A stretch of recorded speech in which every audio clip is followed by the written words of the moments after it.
Bem, pessoal, e hoje, dando continuidade à nossa aula de sistema locomotor, nós vamos abordar aí os pequenos animais, cães e gatos. A composição e anatômica é basicamente a mesma, né, do que a gente viu anteriormente aí com os grandes animais.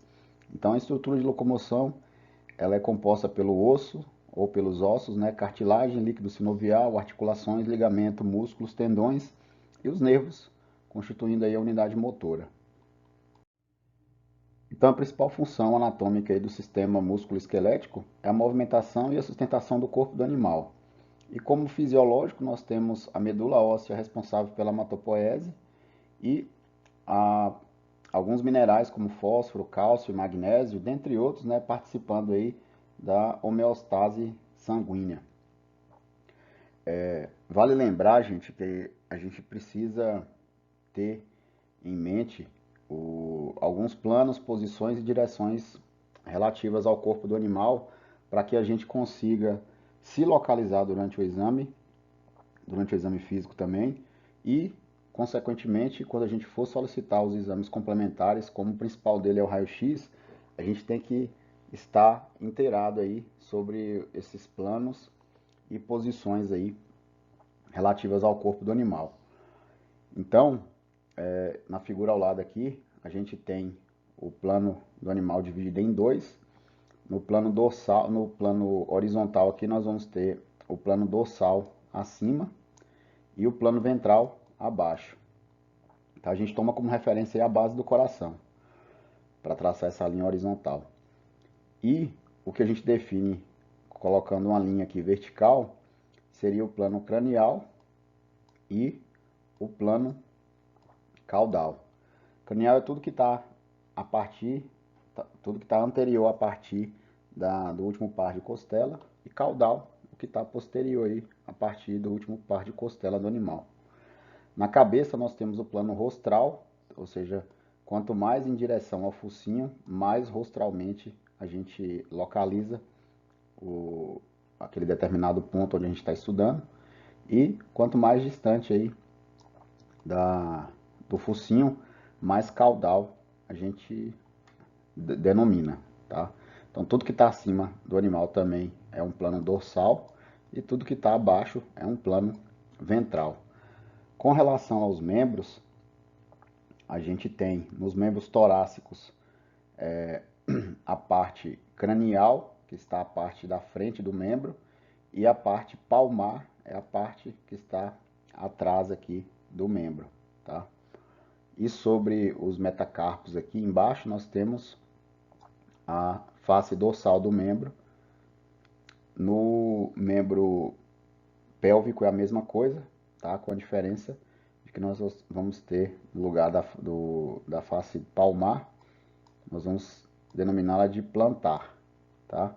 Tudo que está anterior ao membro continua, permanece como cranial, e posterior ao membro aqui, caudal, tá bom? Então são esses planos que a gente delimita, o plano dorsal e o plano transversal, ou seja, a horizontal e a vertical, para que nos localizemos aí durante o nosso exame clínico, principalmente o exame físico.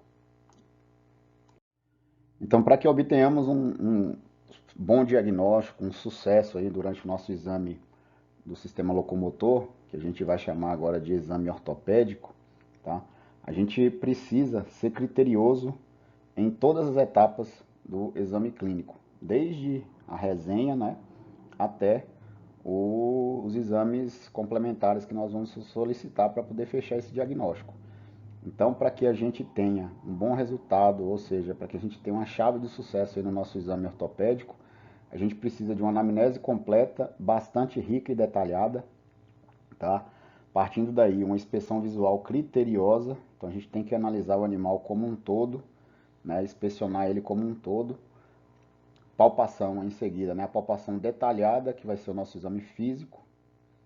Uma clínica propedêutica, ou seja, aqueles conhecimentos básicos, né? Ou conhecimento teórico anterior à realização do exame que a gente precisa ter, né? Não só aqui no exame ortopédico, mas qualquer outro sistema que a gente já estudou, a gente tem que ter um bom conhecimento teórico para que a gente consiga aplicar a teoria na prática e ter um sucesso aí no diagnóstico. E por fim, os testes locomotores específicos, né, que com isso a gente consegue localizar a lesão, identificar o problema e, consequentemente, definir o nosso tratamento.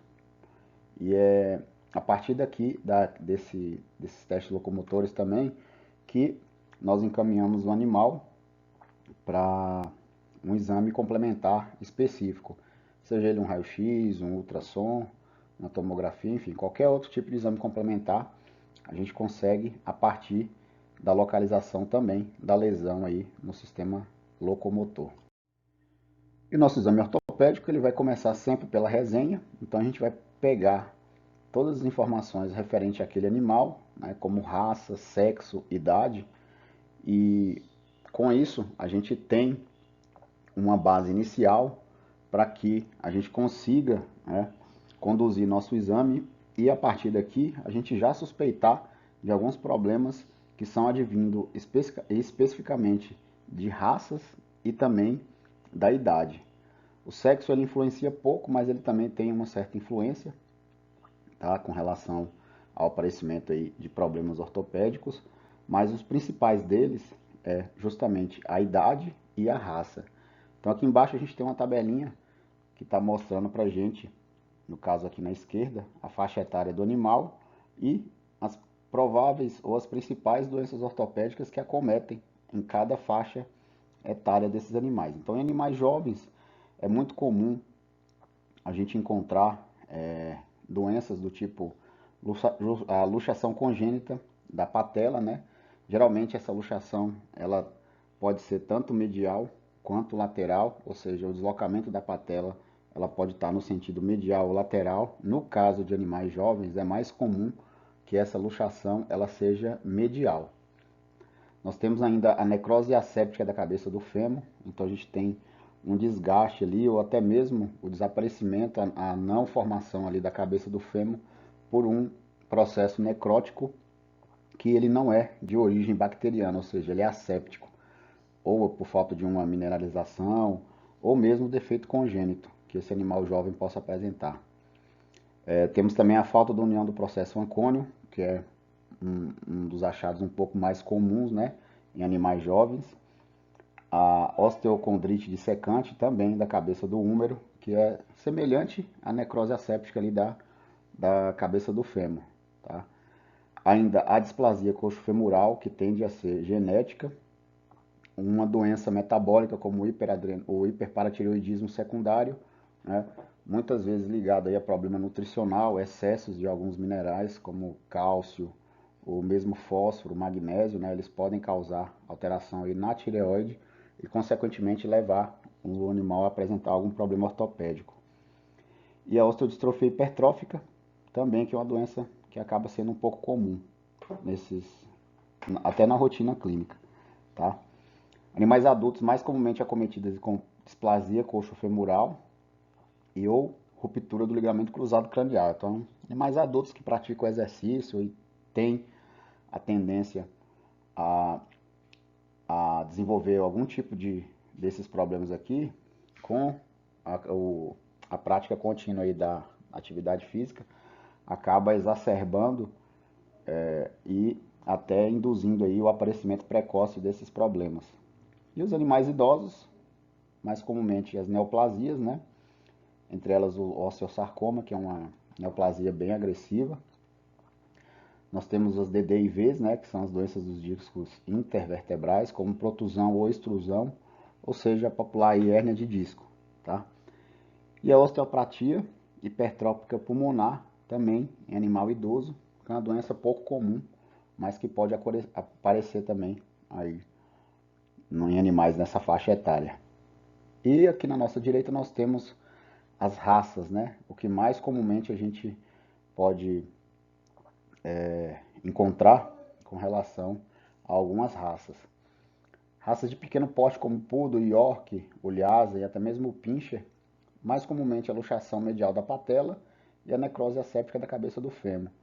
Cães de médio a grande porte, como Pastor Alemão, Labrador e o Rottweiler, a gente tem a displasia coxofemoral e a osteocondrite dissecante também, né? Quando não acomete lá na articulação coxofemoral, a gente tem essa osteocondite dissecante da cabeça do húmero, que seria a nossa displasia de cotovelo. Animais muito pesados, como fila brasileiro e até o Golden Retriever, que poderia estar aqui também, junto com o pastor alemão, o labrador e o Rottweiler, a gente tem também a displasia, tá?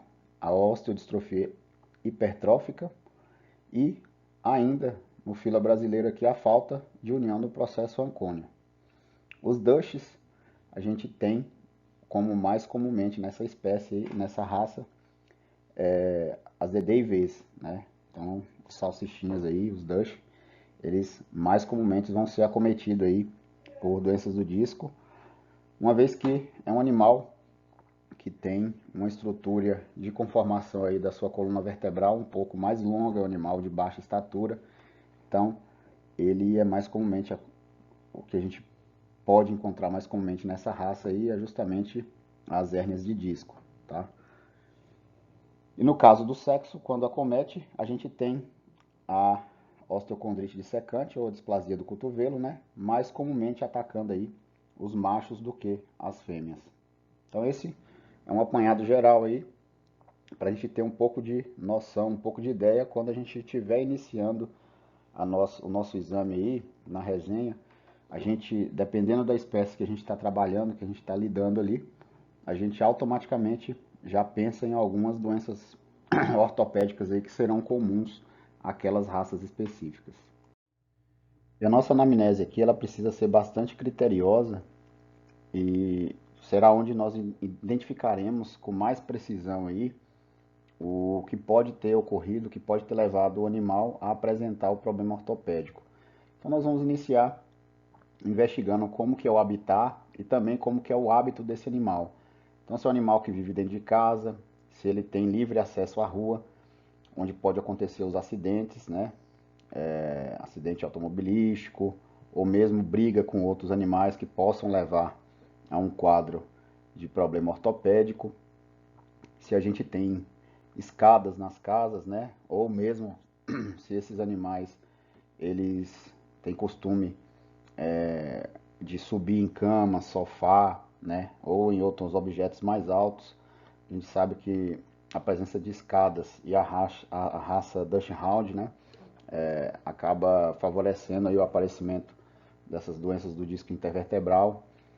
O caso de animais de médio ou grande porte que tendem a ter os processos de displasia tanto de cotovelo quanto coxofemoral e vivem em ambientes onde o piso é liso, por exemplo, então acaba favorecendo ao aparecimento aí dessas doenças nesses animais.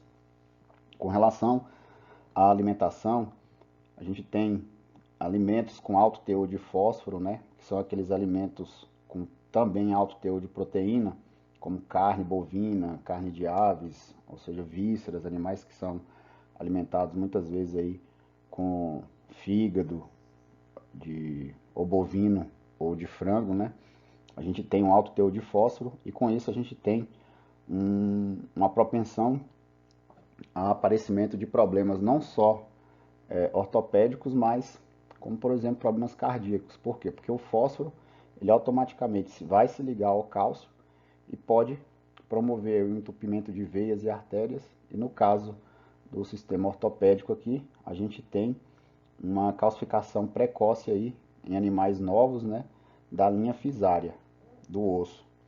Então, é importante a gente saber se há um excesso de suplementação de cálcio, como que é a alimentação desse animal, procurar informar que tipo de ração que ele come, né, para poder a gente ter em mente, ter ideia se a causa dessa hipermineralização, ela realmente está afetando aí o sistema ósseo muscular do animal.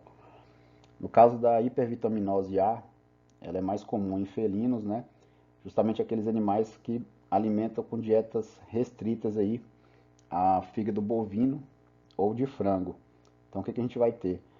Nós teremos nesse caso aí alterações tanto nas articulações das vértebras, né? Principalmente ali das vértebras cervicais e no córtex ósseo.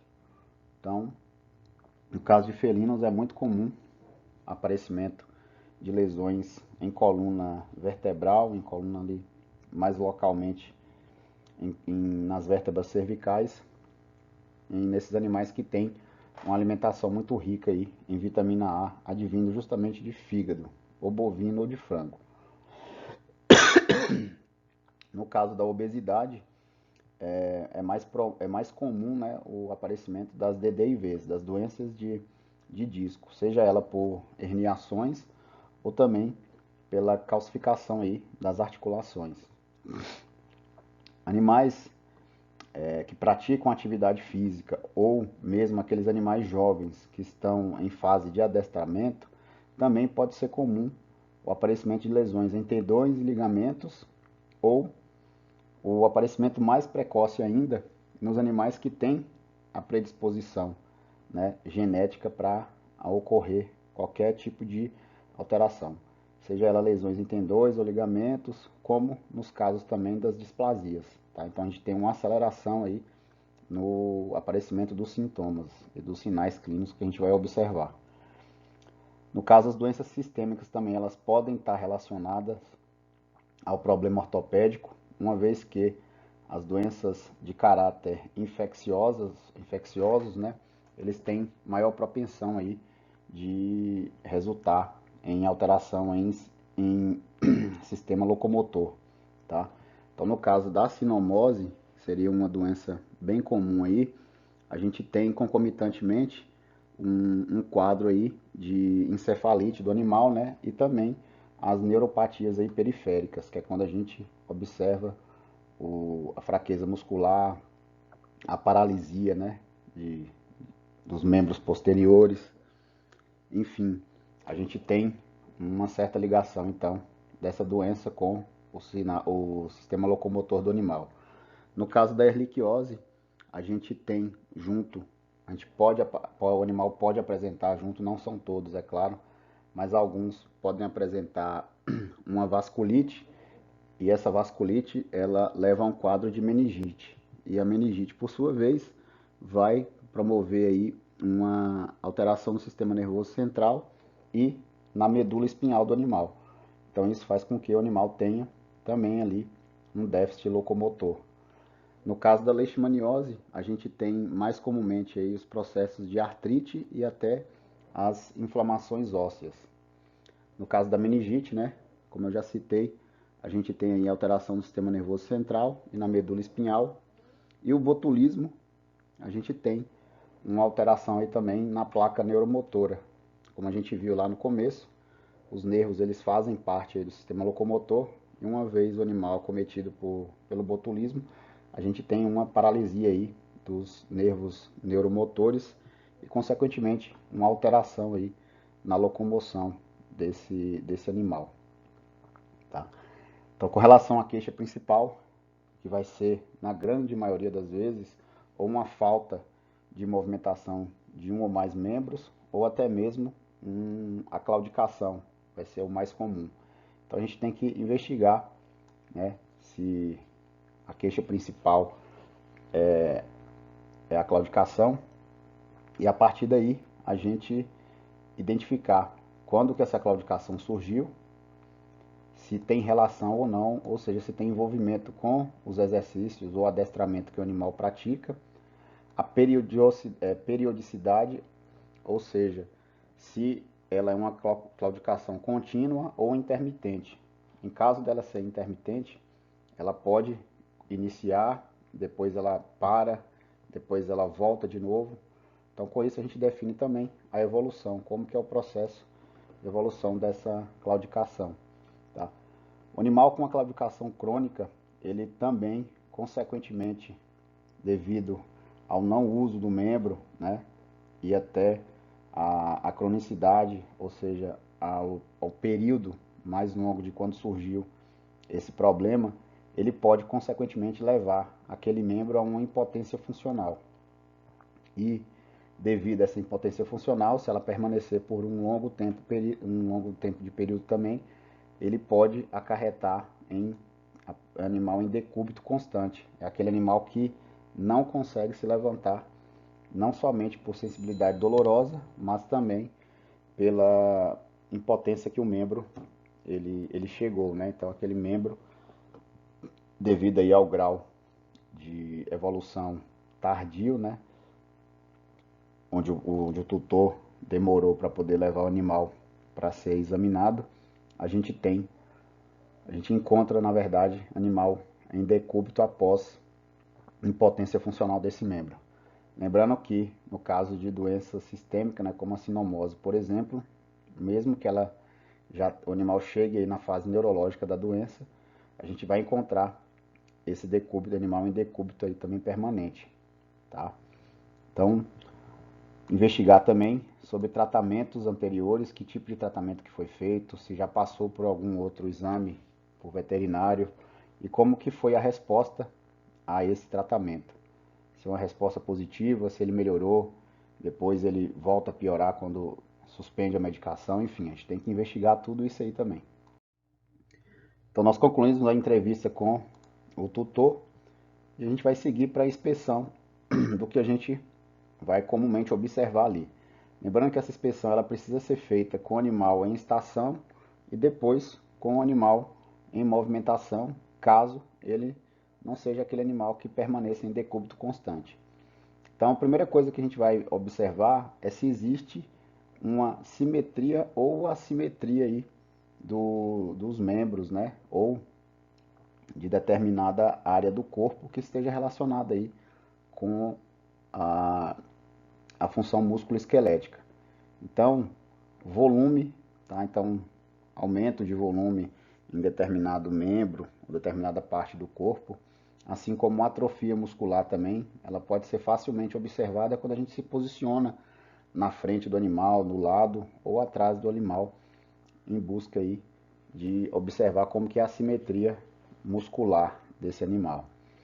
Os desvios ortostáticos também eles podem estar presentes e eles se tratam o quê? De presença de fraturas, luxações, consolidações ósseas errôneas, ou seja, aquele animal que sofreu uma fratura, por exemplo, há um tempo atrás e não foi tratada ou não foi tratada devidamente, esse osso ele pode se consolidar, ou seja, ele pode se unir, cicatrizando de maneira errônea.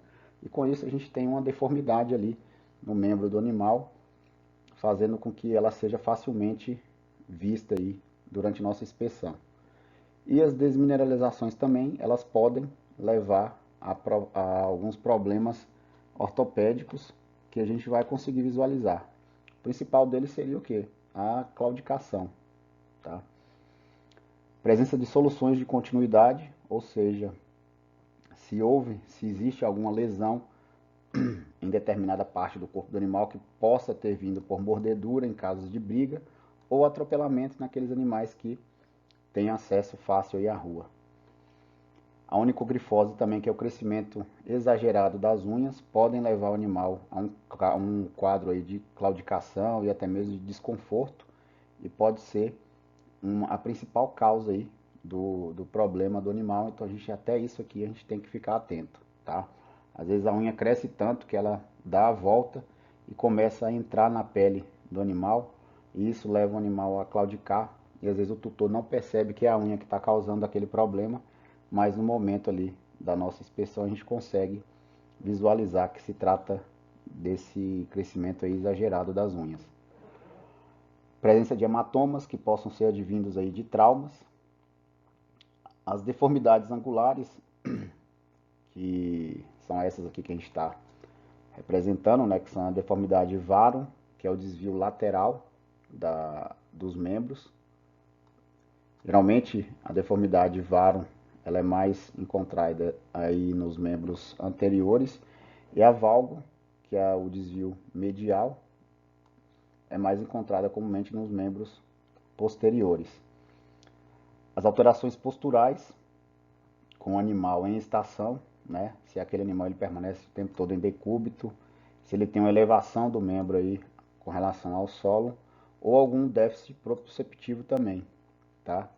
Se ele tem uma deficiência aí de identificação do membro no espaço, né? Então a gente pode ser observado também no exame de inspeção aí ortopédico, uma vez que esse problema ele está relacionado aí com a função nervomotora do animal.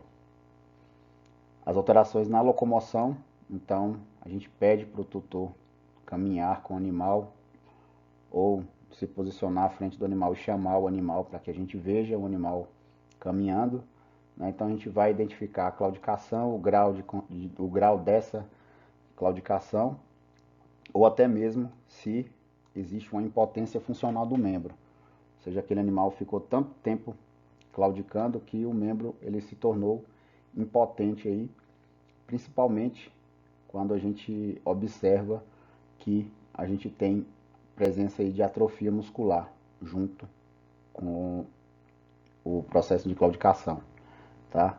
Lembrando também os desvios de coluna, né? Como a lordose, escoliose, cifose, ela também pode estar presente. Então, para que a gente identifique, a gente se posiciona tanto na frente como atrás e na lateral do animal, na tentativa de identificar algum desvio de coluna aí, e que pode depois ser confirmado aí através do raio-x. Nós seguimos com o nosso exame físico aí, com a palpação, tá? Então a primeira palpação que a gente vai fazer é uma palpação mais superficial, na tentativa de identificar algum processo lesivo. Então, o que a gente pode encontrar de anormalidades aí durante esse exame? Presença de flutuação em determinado membro ou determinada área em que a gente esteja palpando ali, isso vai sugerir acúmulo de líquido. E, consequentemente, nós teremos o sinal de Godet positivo, que vai indicar a presença de um edema, que é um processo inflamatório sendo ali já instaurado, já em desenvolvimento. Quando a gente tem as consistências mais firmes, geralmente ela está relacionada à presença de calo ósseo ou calo fibroso. Geralmente essa consistência firme a gente pode encontrar tanto ela em músculos, tá? Em músculos que estejam em processo de inflamação, tá? Mais crônico, e a gente também encontra ela em articulação e em ossos. Então ela pode indicar aí a presença ou formação de calo ósseo ou fibroso. Crepitação, se for em tecido mole, muito provavelmente nós teremos presença aí de acúmulo de gás pela instauração de um enfisema. Isso é muito comum em traumas por mordedura ou corpo estranho. Então a gente tem uma solução de continuidade, a gente tem um ferimento na pele do animal e aquelas bactérias ali, elas anaeróbias, elas começam a fazer a liberação de gases, né?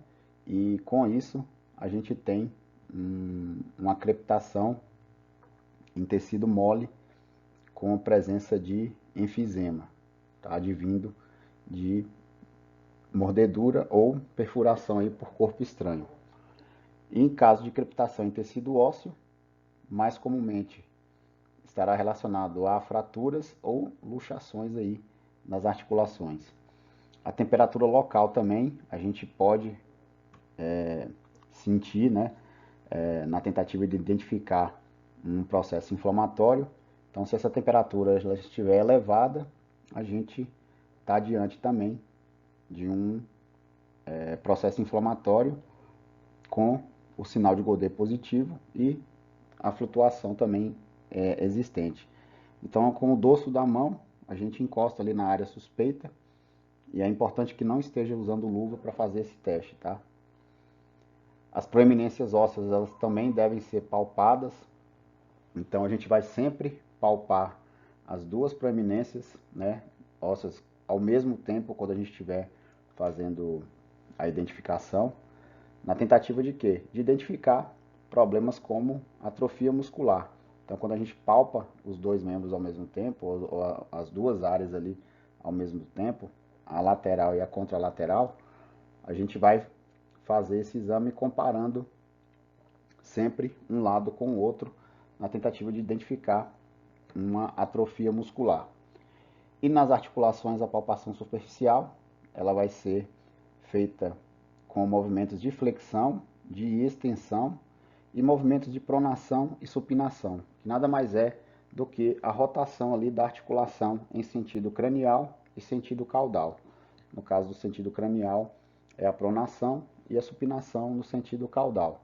Então, com isso a gente vai testar se existe alguma sensibilidade dolorosa ou não, ou até mesmo se aquela articulação ela é passível de ser realizada esses movimentos. Tá? Então são os 4 movimentos que a gente vai realizar nas articulações: flexão, extensão, pronação e supinação.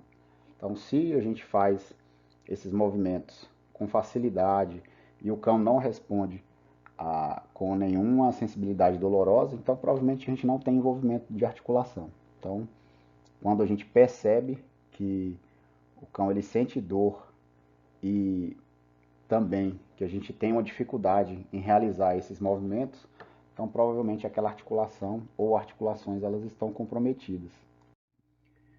Logo a seguir nós vamos conduzir nosso exame fazendo a palpação dos ossos longos. Ela tem por finalidade verificar a integridade desses ossos, a mobilidade deles dentro do tecido, se existe ou não uma sensibilidade dolorosa. E é importante lembrar que a gente deve sempre iniciar esse tipo de exame do sentido distal para o sentido proximal, ou seja, da parte mais inferior do membro para a parte mais superior do membro. Então, o sentido distal para proximal, tá? A gente deve palpar toda a estrutura muscular e toda a estrutura óssea na tentativa de identificar essa mobilidade e sensibilidade, se ela existe ou não, a sensibilidade dolorosa. Então a gente faz movimentos no osso, né? A gente faz movimentos, esses ossos, na parte mais distal, a gente sabe que a camada muscular, a camada de tecido muscular, ela é menor, então a gente mais facilmente consegue realizar esse tipo de exame. A gente posiciona o nosso polegar, né, na parte mais lateral do membro e os outros 4 dedos eles ficam posicionados na parte medial do membro. E com isso a gente vai fazendo a palpação desses ossos, tá? E também a gente realiza os movimentos aí de empurrar os ossos contra a articulação na tentativa de identificar a mobilidade desses ossos aí diante dessas articulações, né? Então a gente tem uma foto aqui mostrando como que é feito o exame.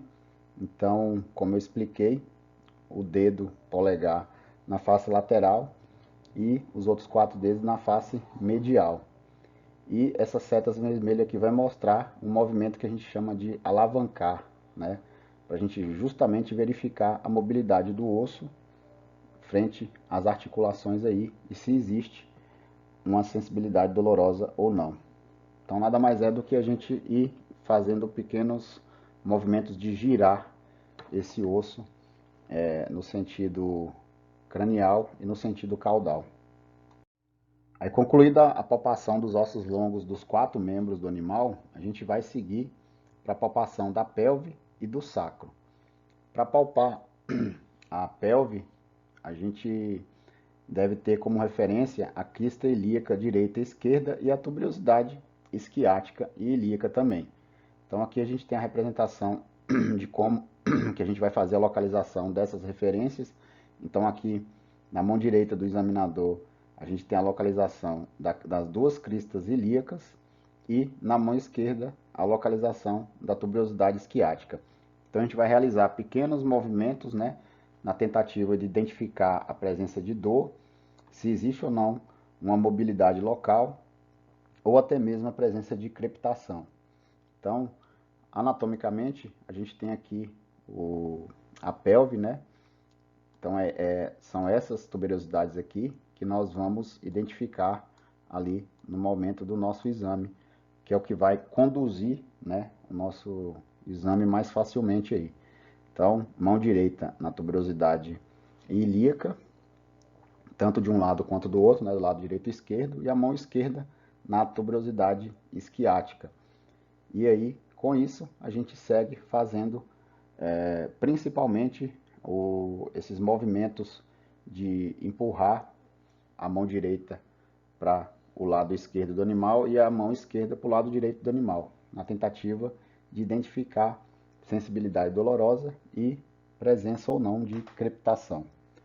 No caso do pubis, a gente tem um pouco mais de dificuldade de acesso, então o exame ele é comumente realizado através do toque retal. Então a gente tem aqui uma imagem mostrando como realizar o exame dessa região aqui, né? Principalmente da sínfise púbica. Então se tiver processos de fratura pelo toque retal, a gente consegue identificar também.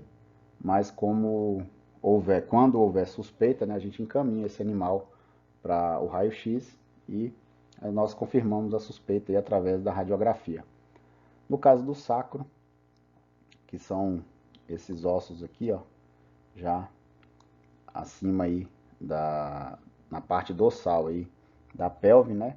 A gente também tem um difícil acesso aí para realizar o exame deles e a avaliação então fica por conta da radiografia.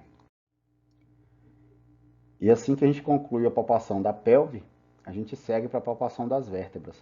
Ela é bastante semelhante ou igual, né, à palpação que nós estudamos lá na semiologia neurológica, né, o sistema nervoso. Então a gente deve fazer a palpação iniciando-se aí das vértebras cervicais para as vértebras lombares, tá? Na busca de quê? De manifestação dolorosa. Muitas vezes a gente tem, em casos de hérnia ou, né, doenças do disco intervertebral, ou até mesmo de fraturas ou luxações aí dessas vértebras, a gente tem no foco dela uma exacerbação aí da dor, e à medida que a gente vai se afastando do foco da dor, ela vai diminuindo de intensidade, tá? Então, isso aí caracteriza uma lesão que possa indicar fratura, luxação ou até mesmo DDIVs. Então, o exame das vértebras, né, da coluna vertebral, ela é realizada dessa forma. Então, no sentido crânio-caudal, partindo das vértebras cervicais e finalizando aí nas vértebras lombares, como está mostrando na foto aqui ao lado. Em seguida, nós vamos palpar as articulações desse animal. Aqui ao lado, eu coloquei as principais articulações sinoviais, né, as principais articulações de interesse aí no nosso exame. Então, a primeira é a escápula humeral, nós temos depois a húmero radioulnar, as articulações dos ossos carpos, né, e a metacarpo-falangiana. Isso no membro torácico. No membro pélvico, nós vamos ter 4 também, que é a coxo femoral, a fêmuro-tíbio patelar, a társica e a metatarso-falangiana. Então, com isso, a gente vai fazer o quê? Movimentações nessas articulações de extensão, flexão, né? Pronação, supinação, como eu falei com vocês, na tentativa de identificar se essas articulações elas fazem facilmente, se a gente consegue realizar facilmente esses 4 movimentos em cada articulação dessa, e identificar as alterações mais comuns que nós vamos encontrar, que é justamente a restrição de movimento ou a exacerbação do movimento quando essas articulações são tocadas. Se nós temos um aumento de sensibilidade, muitas vezes sensibilidade dolorosa, temperatura aumentada também nas articulações, utilizando o dorso da mão, da nossa mão, né? Presença também de tumefações e até mesmo de crepitações, que acaba sendo muito comum quando a gente tem alteração de articulação, tá? Então, cada articulação dessa ela tem uma particularidade no exame físico, né, no momento que a gente realiza os exames, e para a gente poder compreender e até entender melhor como que são realizados todos esses testes, todos esses exames que a gente citou aqui, a gente precisa da aula prática, tá? Porque é onde a gente vai conseguir enxergar tudo isso que eu estou falando para vocês, tá bom? Então a aula prática ela é bem importante aí nesse exame ortopédico, porque vocês vão conseguir enxergar, vão conseguir visualizar tudo isso que eu estou colocando para vocês. Então, para complementar a aula, melhor mesmo quando a gente tiver, né, ali na aula prática estudando e observando todos esses tipos de movimento, todos esses tipos de teste que eu estou colocando para vocês. Tá bom? Então não se preocupe que a gente vai ter aula prática e a gente vai conseguir consolidar aí nosso exame ortopédico com mais facilidade, né? Enxergar tudo isso com mais facilidade no momento que a gente estiver tendo as aulas práticas, tá bom? E por fim, pessoal, a gente tem os exames complementares, que são os nossos grandes aliados aí, quando a gente faz o exame ortopédico, né, nosso exame físico. A gente não pode deixar de lado os exames complementares, uma vez que a gente consegue confirmar o que a gente o que a gente analisou, o que a gente observou e concluir o nosso diagnóstico, né? Ele vai ajudar a concluir o nosso diagnóstico. Às vezes não é muita realidade de alguns lugares, né? Nem mesmo raio-x ou ultrassom, mas a gente sabe que o que a gente viu na clínica, né? O que a gente conseguiu identificar através da semiotécnica, através da semiologia, é muito importante. Por quê? Porque muitas vezes você tem uma suspeita forte de diagnóstico que você vai precisar confirmar através desses exames complementares. Mas se você não dispõe facilmente de nenhum desses exames para poder você fechar o diagnóstico, você já tem mais do que 50% aí do caminho andado, né, com o diagnóstico praticamente aí fechado, faltando mesmo a realização dos complementares aí para poder bater o martelo, tá? Então um bom exame clínico, né, um bom exame físico, ele já te dá quase que uma certeza aí do problema que você está enfrentando, né? Então, a radiografia é o principal deles, e vale lembrar que nesse tipo de exame a gente deve pedir sempre duas projeções, nunca uma projeção. Por mais simples, né? Por mais simples que seja a nossa suspeita, a gente sempre pega duas projeções. Por quê? Porque às vezes um processo, né? Uma, alguma alteração ali em osso, ela pode se esconder em determinada projeção e aparecer em outra. Então, sempre duas projeções e nunca uma. No caso da ultrassonografia, ela vai ser usada para avaliação de tecidos moles, né?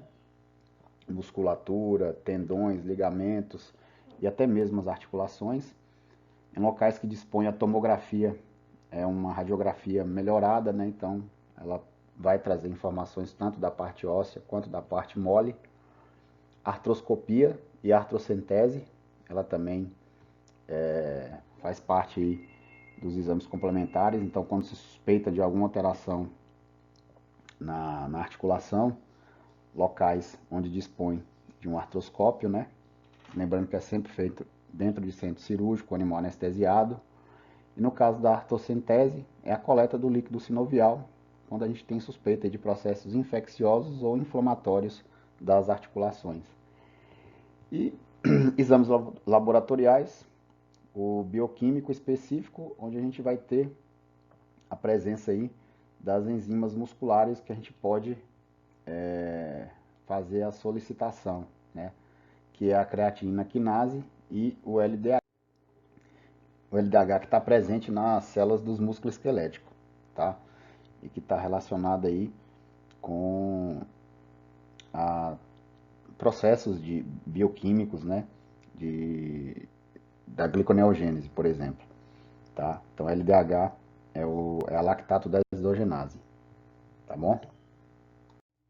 E com isso, turma, a gente conclui nossa aula de sistema locomotor de pequenos animais. Eu peço que vocês deem uma reforçada aí no que foi estudado, lendo aí o capítulo lá no livro do Feitosa. E mais uma vez, deixando claro que na nossa aula prática nós vamos ter um conhecimento mais profundo aí quando vocês estiverem observando como que são feitos cada teste desse, tá? E acompanhando o exame ortopédico como um todo, tá bom? Então até lá.